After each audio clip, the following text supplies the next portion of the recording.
Christianity may have been born in the Middle East, but Arab Christians have never had it easy there, especially not today.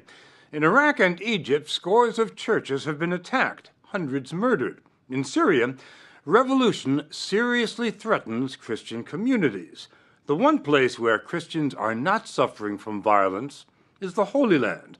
But Palestinian Christians have been leaving in large numbers for years. So many, the Christian population there is down to less than 2%.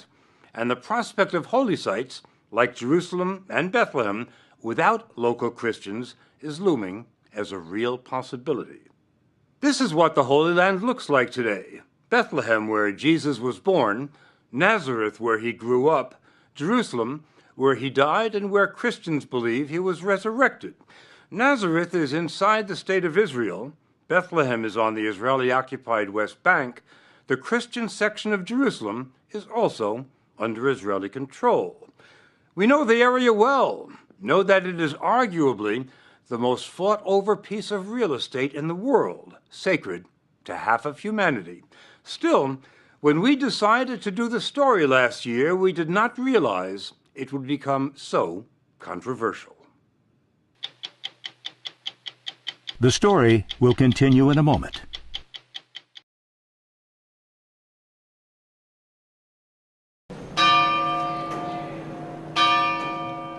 Our story begins in Bethlehem, where it all began. We went to St. Catherine's in the Church of the Nativity. For local Catholics, this is their parish church. The day we went, a confirmation was underway. Father Marwan Didas, a Franciscan, led one child after another up to the altar, watched by proud parents. The church was so crowded, it was difficult to believe that Christians now make up only 18% of what was for centuries an overwhelmingly Christian town.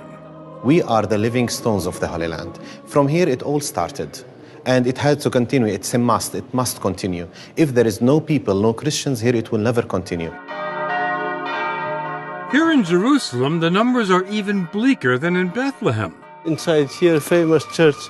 Theophilus III, the patriarch of the Greek Orthodox, has lived through the decline. His church, the Church of the Holy Sepulchre, is the most sacred site in Christendom. He took us up to the roof. You've got to know a patriarch to get here. Come in. So you are in the Holy Sepulchre, inside the Holy Sepulchre. Just inside here is the tomb. That is, the tomb which covers the site of the resurrection. When you first came here in 1964, what was the percentage of Christians in the old city? There were around 30,000 of Christians living in the old city. And now how many are there? Very few. So few, some 11,000 Christians out of a population of almost 800,000, just 1.5%. Religious leaders are afraid Jerusalem could become a museum, a spiritual theme park, a great place for tourists and pilgrims, but not for the Arab Christians whose roots date back to the church's very beginnings. Christianity started here. The only thing that Palestine was able to export so successfully was Christianity. Mitri Raheb is a Palestinian, a Christian, and a Lutheran minister from Bethlehem. He runs schools, cultural centers, and health clinics. Christianity has actually on the back a stamp saying, "Made in Palestine."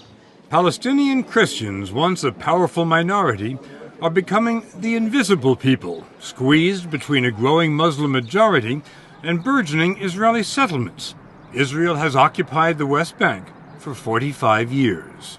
If you see what's happening in the West Bank, you will find that the West Bank is becoming more and more like a piece of a Swiss cheese, where Israel gets the cheese, that is the land, the water resources, the archaeological sites, and the Palestinians are pushed in the holes behind the walls.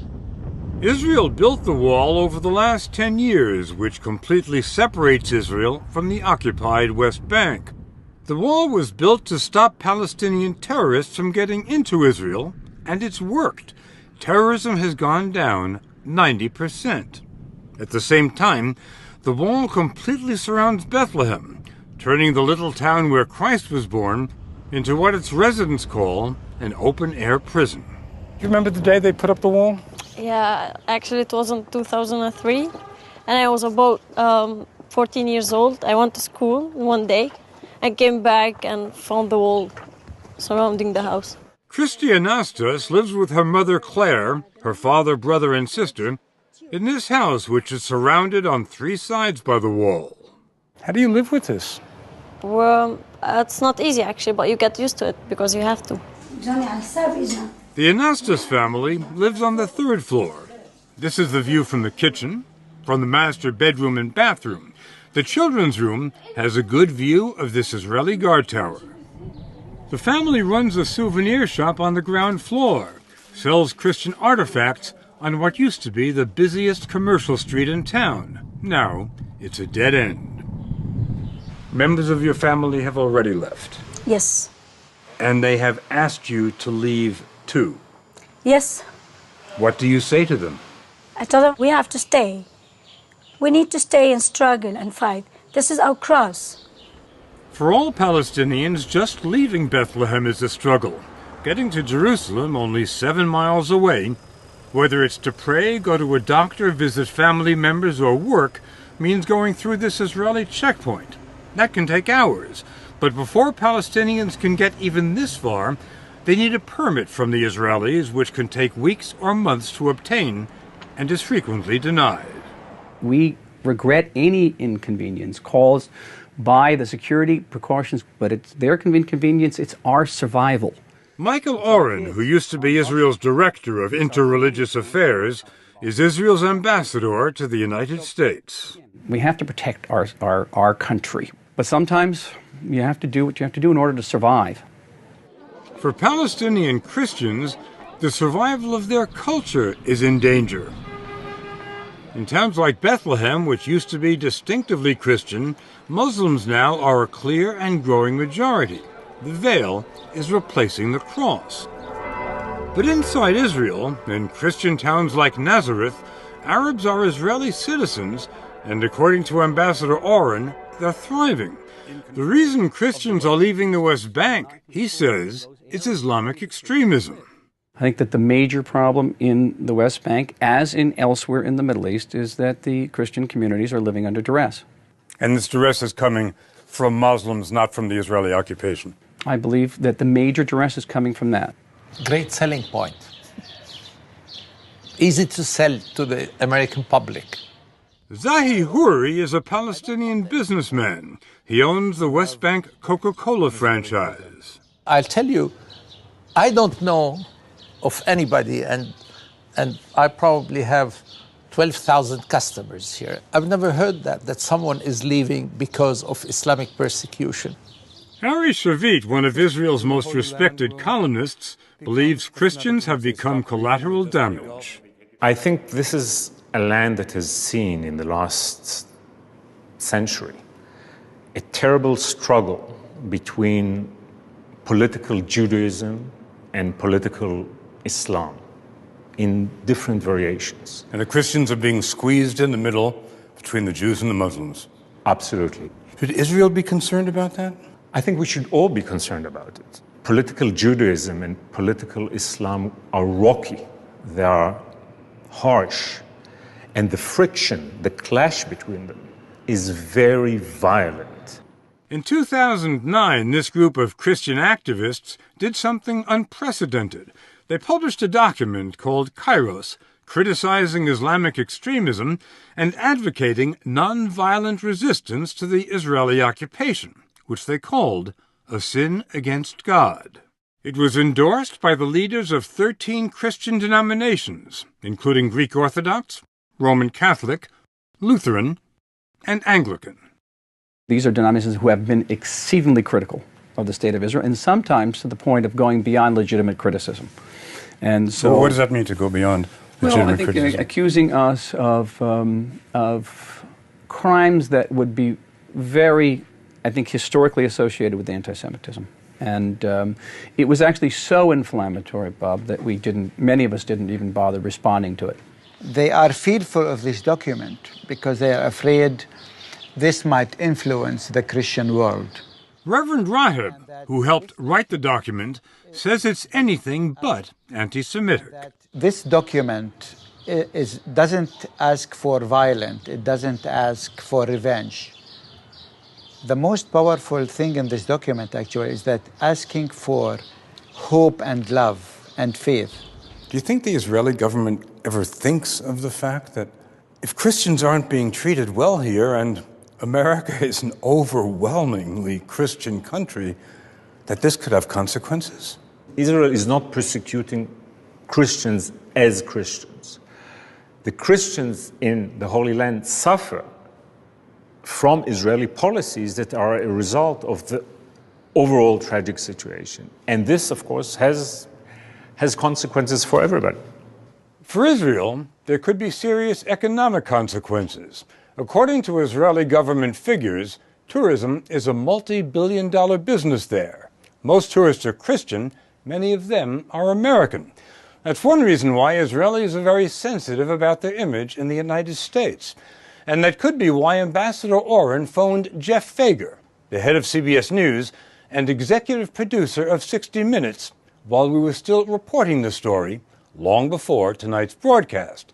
He said he had information our story was, quote, a hatchet job.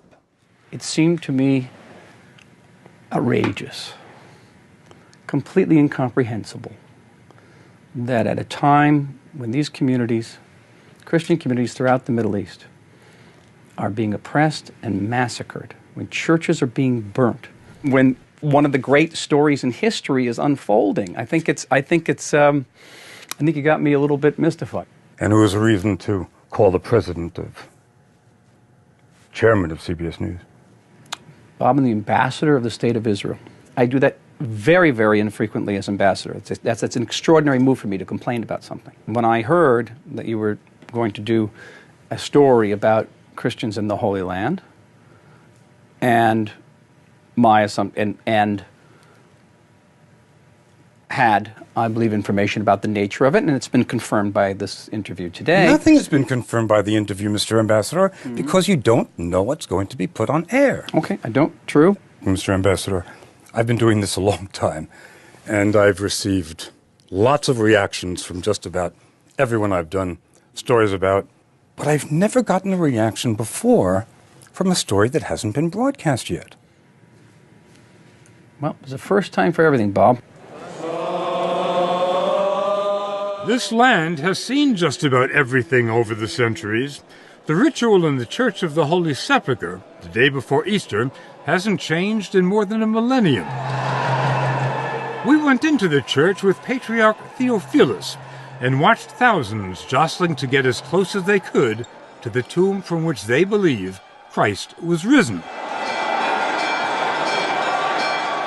Pilgrims have been coming here since 1106 A.D. to wash themselves in the holy fire to celebrate the founding miracle of Christianity. They'll certainly continue to do so. But how many will be coming from the neighborhood? That's not a religious question anymore. It's political. Go to 60minutesovertime.com to see what one of the last villages Jesus ever visited looks like today. Sponsored by Pfizer.